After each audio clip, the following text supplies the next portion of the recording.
दोस्तों आज इस वीडियो में हम बात करेंगे बेस्ट मल्टी एसेट फंड जो आप कंसिडर कर सकते हैं फॉर 2026 इन्वेस्टमेंट।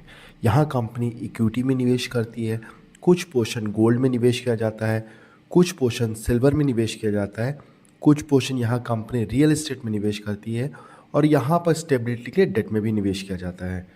यहाँ पर अगर मैं 10 साल का एवरेज रिटर्न की बात करूँ तो इक्विटी ने 12 से 16% रिटर्न डिलीवर्ड किया है, गोल्ड ने अगेन 12 से 15% रिटर्न दिया है, सिल्वर ने 12 से 14% रिटर्न दिया है, रियल एस्टेट ने 8 to 12% रिटर्न दिया है, वहीं पर डेट कैटेगरी ने 6 to 8% रिटर्न दिया है।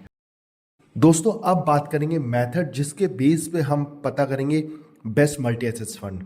तो यहाँ पर हमने सर्टेन फैक्टर्स ले रखे हैं जिसके बेस पे हम स्कीम्स को एनालाइज करेंगे। यहाँ सबसे पहले एलिमिनेशन करेंगे स्कीम्स का बेस्ड ऑन सर्टेन क्राइटेरिया। उसके बाद बची हुई स्कीम्स के हम 3 इयर्स 5 इयर्स 10 इयर्स के ट्रेलिंग रिटर्न्स देखेंगे। उसके बाद हम स्कीम्स के 10 इयर्स के एनुअल रिटर्न्स देखेंगे। उसके बाद हम क्वार्टाइल रैंकिंग को चेक करेंगे। उसके बाद हम 3 इयर्स 5 इयर्स 10 इयर्स के SIP रिटर्न्स को देखेंगे। उसके बाद हम इक्विटी गोल्ड सिल्वर डेट इन सभी प्रकार के एसेट एलोकेशन को चेक किया जाएगा। उसके बाद हम इक्विटी मार्केट कैपिटलाइजेशन देखेंगे कि इक्विटी में लार्ज मिड स्मॉल किस कैटेगरी में ज़्यादा निवेश किया जा रहा है। PB and P ratio with other details देखा जाएगा। उसके बाद हम fund style end fund management details देखेंगे और आखिरी में हम फंड का सेक्टर वाइज एलोकेशन देखेंगे। Based on all this criteria हम फाइनल कंक्लूजन निकालेंगे कि कौन सा फंड है जो आप अपने लिए ले सकते हैं। दोस्तों यहाँ अगर आप स्क्रीन में देखेंगे तो मार्केट में लगभग 33 मल्टी एसेट फंड है जिसमें आप निवेश कर सकते हैं। इनमें से कुछ नए फंड्स हैं और कुछ पुराने फंड्स हैं। तो हमारा जो एलिमिनेशन क्राइटेरिया है हम इनमें उन्हीं स्कीम्स को आगे लेके जाएंगे जिनका AUM 500 करोड़ के ऊपर है या फिर उन्होंने 3 साल पूरा कर दिया है। जो जिन स्कीम्स को हमने ग्रीन में हाईलाइट कर रखा है वो स्कीम्स आगे जाएंगी और उनको हम डिटेल में एनालिसिस करेंगे। सो दोस्तों इस तरह हमारे पास फाइनल 9 स्कीम्स बच गई है जो हमारे पिछले राउंड के सिलेक्शन क्राइटेरिया में फिट होती है। अब हम इन सभी स्कीम्स के सारे डिटेल्स को चेक करके देखते हैं। जो सबसे पहला राउंड है वो है ट्रेलिंग रिटर्न्स। इसमें हम इन सभी स्कीम्स के 3 इयर्स 5 इयर्स और 10 इयर्स के ट्रेलिंग रिटर्न्स को देखेंगे। इनके बेंचमार्क से कंपेयर करके देखेंगे कौन सी स्कीम्स ने अपने बेंचमार्क को बीट किया है। दोस्तों इस तरह हमने सभी स्कीम्स के 3 इयर्स 5 इयर्स और 10 इयर्स के ट्रेलिंग रिटर्न्स उनके सामने मैप कर दिए। साथ में हमने मल्टी एसेट्स कैटेगरी के एवरेज रिटर्न्स को भी उनके सामने मैप कर दिया है। अब देखते हैं कौन सी स्कीम्स अपने कैटेगरी एवरेज को बीट कर पा रही है। सबसे पहले यहाँ अगर मैं 3 इयर्स में बात करूँ तो यहाँ पर 5 स्कीम्स ने अपने कैटेगरी एवरेज को अच्छे से बीट किया है। अगर मैं 5 इयर्स की बात करूँ तो यहाँ पर ICICI एंड क्वांट ने अपने कैटेगरी एवरेज को बीट किया है और अगर मैं 10 इयर्स की बात करूँ तो यहाँ अगेन ICICI एंड क्वांट ने अपने कैटेगरी एवरेज को बीट किया है। अगर मैं ओवरऑल 3 इयर्स 5 इयर्स और 10 इयर्स में बात करूँ तो यहाँ पर ICICI एंड क्वांट ने बेहतरीन तरीके से अपने पीयर के कंपैरिजन में सभी को अच्छे से बीट किया है। दोस्तों अब बात करते हैं एनुअल रिटर्न्स की। एनुअल रिटर्न्स बेसिकली हमें फंड की कंसिस्टेंसी बताता है कि साल प्रति साल अपने कैटेगरी एवरेज से कैसे बेहतर तरीके से परफॉर्म किया है। अगर आप यहाँ पर देखेंगे तो हमने पिछले 10 साल के एनुअल रिटर्न्स को स्कीम के सामने मैप कर रखा है। अगर ओवरऑल यहाँ पर देखेंगे तो कुछ ही स्कीम्स ने अपने कैटेगरी एवरेज को बेहतर तरीके से बीट कर पाया है। अगर मैं यहाँ पर नंबर 1 पे बात करूँ तो यहाँ पर क्वांट मल्टी एसेट्स ने 9 बार अपने कैटेगरी एवरेज को बीट किया है। वहीं पर दूसरे नंबर पे ICICI प्रो मल्टी एसेट्स आता है जिन्होंने 7 बार अपने कैटेगरी को बीट किया है। अगर ओवरऑल मैं पिछले 10 साल के एवरेज रिटर्न्स में बात करूं तो यहाँ पर 5 कंपनीज ने अपने कैटेगरी एवरेज रिटर्न्स को बीट किया है। तो यहाँ पर अगेन मुझे क्वांट एंड ICICI बेहतर नज़र आ रहे हैं। दोस्तों अब बात करते हैं क्वार्टाइल रैंकिंग की। हमने यहाँ पर सभी स्कीम्स को 4 क्वार्टाइल रैंकिंग में डिवाइड करके रखा है। अपर quartile, upper mid quartile, lower mid quartile and bottom quartile, यानी कि कौन सी स्कीम्स कौन से पर्टिकुलर ईयर में किस क्वार्टाइल में थी।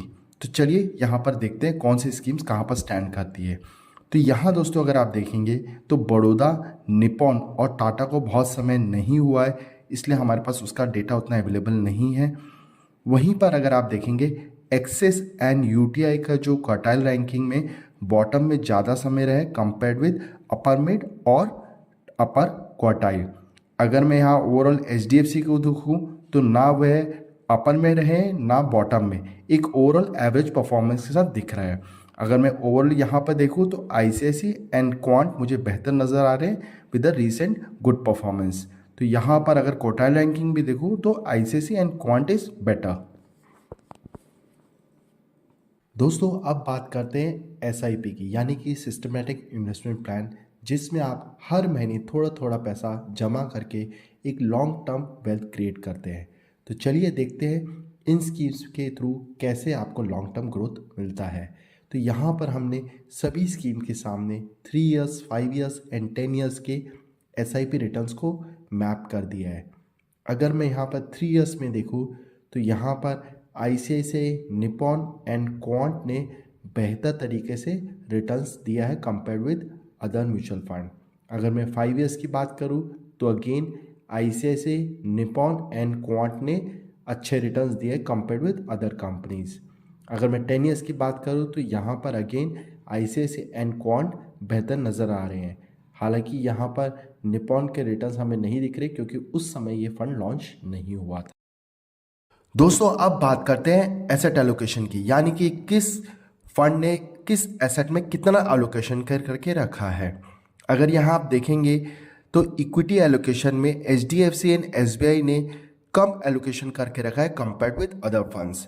डेट कैटेगरी बात करें तो ऑलमोस्ट सभी फंड्स ने 10 से 15% का एलोकेशन रखा है एक्सेप्ट फॉर एसबीआई। कमोडिटीज में बात करें तो ऑलमोस्ट सभी फंड्स का एलोकेशन 10 से 15% है। अगर मैं उनमें हायर एलोकेशन की बात करूं तो यहाँ बड़ौदा एंड निप्पॉन कमोडिटीज में ज़्यादा एलोकेशन करके रखे हैं। रियल एस्टेट की बात करें तो ऑलमोस्ट सभी फंड्स ने 1 से 5% का एलोकेशन करके रखा है। कैश की बात करें तो यहाँ पर HDFC, Tata and quant cash में ज़्यादा होल्ड करके रखे हैं। कहीं ना कहीं उन फंड मैनेजर्स को आने वाले समय में कोई अपॉर्चुनिटी नज़र आ रही है या फिर करंटली मार्केट ओवर वैल्यू नज़र आ रहा है, जिसके वजह से आज की डेट में वो कैश होल्डिंग ज़्यादा रखे हुए हैं। अगर मैं ओवरऑल देखूं तो यहाँ कुछ फंड्स एग्रेसिव अप्रोच के साथ वर्क कर रहे हैं तो कुछ फंड्स यहाँ पर कंजर्वेटिव अप्रोच के साथ वर्क कर रहे हैं। दोस्तों अब बात करते हैं इक्विटी मार्केट कैपिटलाइजेशन की, यानी कि इक्विटी में जो फंड मैनेजर इन्वेस्ट कर रहा है वो किस कैटेगरी में ज़्यादा निवेश कर रहा है, लार्ज कैप, मिड कैप और स्मॉल कैप। अगर आप यहाँ पर देखेंगे तो लार्ज कैप कैटेगरीज में Baroda, HDFC, Nippon and UTI maximum allocation करके रखे हैं compared with other funds. Overall अगर मैं यहाँ पर देखूँ तो ये चारों फंड्स कहीं ना कहीं कंजर्वेटिव अप्रोच के साथ लार्ज कैप कैटेगरी में निवेश ज़्यादा कर रहे हैं। वहीं पर अगर आप देखेंगे तो एसबीआई का ओवरऑल इक्विटी एलोकेशन कम है, पर जो भी निवेश कर रहा है उनका mid cap and small cap में एलोकेशन ज़्यादा हो रहा है। कहीं ना कहीं फंड मैनेजर इक्विटी एक्सपोजर कम रख के जो भी उसमें निवेश कर रहा है वो mid cap and small cap में ज़्यादा निवेश करके ज़्यादा रिटर्न्स जनरेट करने की कोशिश कर रहा है। ओवरऑल अगर यहाँ देखूँ तो उसके साथ क्वांट भी है जिसने लार्ज कैप के साथ mid cap and small cap में भी एलोकेशन ज़्यादा करके रखा है कंपेयर्ड विद अदर कंपनीज। यहाँ पर बाकी जो कंपनीज है वो एक बैलेंस अप्रोच के साथ वर्क कर रही है, जहाँ पर लार्ज कैप के साथ mid cap and small cap में भी थोड़ा थोड़ा एलोकेशन करके रखा हुआ है। दोस्तों अब बात करते हैं other details of equity exposure. सबसे पहले बात करते हैं फंड स्टाइल की। यहाँ दोस्तों ऑलमोस्ट सभी फंड्स ने ग्रोथ ओरिएंटेड स्टॉक्स में इन्वेस्टमेंट कर रखा है except for SBI multi assets, जहाँ पर ब्रांड स्ट्रैटेजी के साथ वर्क किया जा रहा है, जिसमें ग्रोथ के साथ साथ वैल्यू ओरिएंटेड स्टॉक्स में भी इन्वेस्टमेंट किया जाता है। अगर मैं यहाँ नंबर ऑफ स्टॉक्स की बात करूँ तो यहाँ पर Axis, ICICI, Nippon and UTI ने number of stocks higher side में रखा है। इसके कुछ एडवांटेज भी होते हैं, डिसएडवांटेज भी। एडवांटेज में दोस्तों यहाँ पर रिस्क थोड़ा सा डाइवर्सिफाइड हो जाता है, लेकिन ओवर डाइवर्सिफिकेशन की वजह से रिटर्न्स थोड़े से कम हो जाते हैं। वहीं पर क्वांट का केवल 19 स्टॉक्स में इन्वेस्टमेंट है, जिसके वजह से ये एक कॉन्सेंट्रेटेड पोर्टफोलियो के साथ वर्क करता है। इसके भी कुछ एडवांटेज है, डिसएडवांटेज है।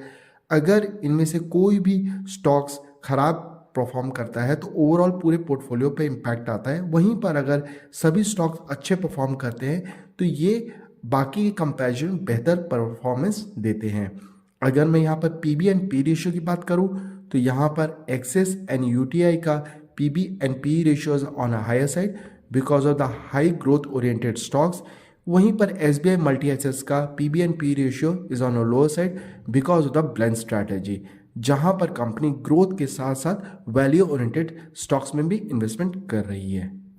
दोस्तों अब बात करते हैं डेट एक्सपोजर डिटेल्स की। सबसे पहले यहाँ हम बात करेंगे एवरेज क्रेडिट क्वालिटी पेपर्स, यानी कि जो डेट इंस्ट्रूमेंट्स लिए जा रहे हैं उनकी क्रेडिट क्वालिटी कैसी है। अगर आप यहाँ देखेंगे ऑलमोस्ट सभी कंपनीज AAA या फिर गवर्नमेंट ऑफ इंडिया के पेपर्स ले रखे हैं, तो यहाँ पर जो डिफ़ॉल्ट चांसेस है वो ऑलमोस्ट ज़ीरो है। लेकिन एट द सेम टाइम जब आप हाई क्रेडिट के पेपर्स लेते हैं तो वहाँ रिटर्न्स भी थोड़े कम जनरेट होते हैं कंपेयर्ड विद अदर पेपर जो लोअर क्वालिटी के रहते हैं। अगर मैं यहाँ YTM की बात करूँ यानी कि यील्ड टू मैच्योरिटी, तो यहाँ ऑलमोस्ट सभी कंपनीज 5 से लेकर 7% का यील्ड टू मैच्योरिटी प्रोवाइड कर रही है।